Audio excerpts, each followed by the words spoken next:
Welcome to the overview video of the 2D Action Platformer Kit, the latest addition to empower your game development journey. This kit is designed to bring your 2D platformer dreams to life, complete with action-packed gameplay elements. To give you a taste of what's in store, I've prepared a demo game. This isn't just any demo, it's a complete game experience with 6 diverse stages, a range of enemies, an arsenal of weapons, and a variety of items. Dive into this vibrant world by clicking the link in the video description or find it on the Unity Asset Store's product page. Plus, all project files from the demo are included with the kit, offering you a hands-on learning experience about the game's architecture. Feel free to tweak and expand it to see what you can create. Let's dive right into Unity and explore the contents of this kit. Inside the 2D Action Platformer Kit folder, you'll find all the necessary assets and components. The kit is accompanied by detailed documentation, which, although extensive, is a must-read to grasp the overall layout and utilization of the kit's components. Venturing into the Scenes folder, you'll find the System Scenes, where the title screen scene resides. From here, you can kickstart a new adventure or load a saved game. Let me quickly switch to Play mode to guide you through the demo game's key features. Upon starting a new game, you're presented with a choice between 2 distinct characters, each with their own unique playstyles. For instance, the blue character has a straightforward move set, while the red character boasts abilities like double jump and air dash. This flexibility allows you to enrich your game with any number of characters, each equipped with different abilities and weaponry. For demonstration, I'll load an existing save file. Here, you can see I have a file with all weapons and some items unlocked. In the Stage Select screen, stages I've completed are marked as such, but you can revisit them anytime. There's also a shop where you can purchase items like the Health Tank, Energy Tank, and Mega Tank using in-game collectibles. Moving on, the tutorial stage is always your starting point in a new game, teaching you the basics. The 4 main stages are immediately playable in any order, unlocking the final stages upon their completion. Now, let's jump into a stage to showcase some gameplay. In-game, you'll notice the player character can perform a variety of actions like moving, jumping, double jumping, crouching, and dashing. The game supports both controller and keyboard inputs. The UI displays your health, active weapon, and a menu to select weapons and use collected tanks.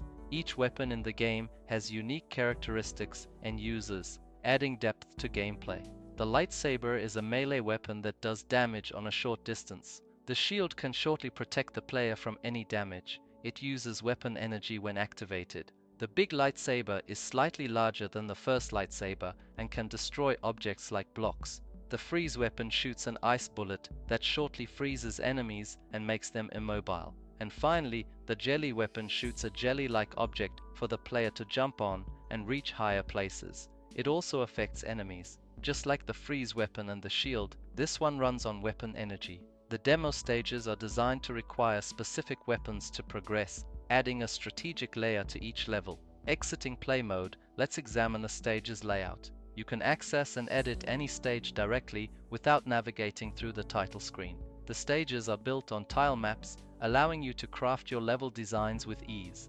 Checkpoints are crucial for setting player start points and respawn locations, while enemies and objects can be placed anywhere, ready to function immediately. These components are located in the Prefabs folder. Now, let's delve into the core feature of the 2D Action Platformer Kit, the actors. Both player characters and enemies are set up as state machines, called actors. This state machine architecture is an awesome way to create characters with a variety of movements and abilities, offering both modularity and scalability.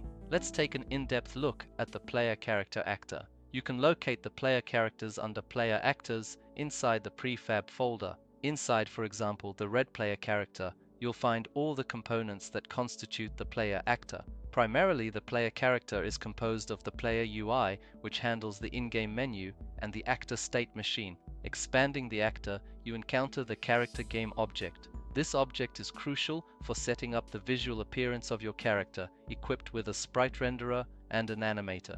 Within this setup, you can configure the weapon, which is animated separately to ensure dynamic and fluid animations. Next, there are essential detectors like the ladder detector, which assesses if the player can climb, and the ground detector, which checks if the player is on solid ground. The states game object is where you'll find the essence of each actor. This is where all the possible states, such as the idle state, move state, and jump state, converge to bring the actor to life. The beauty of this system is its complete modularity, allowing you to create as many states as needed for your actor. I plan to delve deeper into creating custom states in an upcoming dedicated video, so stay tuned for that in the official tutorial series for the 2D action platformer kit. To see the state machine in full swing, let's re-enter play mode and inspect the spawned player character under player character red prefab. By expanding this game object and focusing on the actor, you can observe in the inspector the current state of the state machine within the actor component. This component is the driving force in managing the states, enabling seamless transitions between different states. For instance, if the player character is idle, current state will reflect that, and it updates accordingly when actions like jumping are performed. The advantage of employing states for each action is the assurance that once a state is created, adding more states won't disrupt existing functionalities. For example, in the jump state, you'll find the specific state component enabling the character to jump. Additional functionalities, like playing a jump sound effect, can be incorporated using Unity events. Enemies are also constructed as actors and thus share a similar setup, utilizing the same states as player characters. For instance, let's inspect this bouncing enemy. Upon expanding its game object, you'll find it equipped with the same actor component and all its states, complemented by a behaviors component. This component orchestrates the enemy AI and actions like attacking. This particular enemy employs a bouncing patrol behavior, propelling it into a jump state upon ground contact. And that wraps up our deep dive into the actor component of the 2D action platformer kit. This system's versatility and depth are just glimpses of what this kit offers. Stay tuned for more comprehensive tutorials where we'll explore each feature and component in detail. If you're considering this kit, don't hesitate to try out the free demo game. For any questions or to join a community of like-minded creators, head over to our official Arctentrion Discord server, and remember to subscribe for the latest updates on new videos and projects.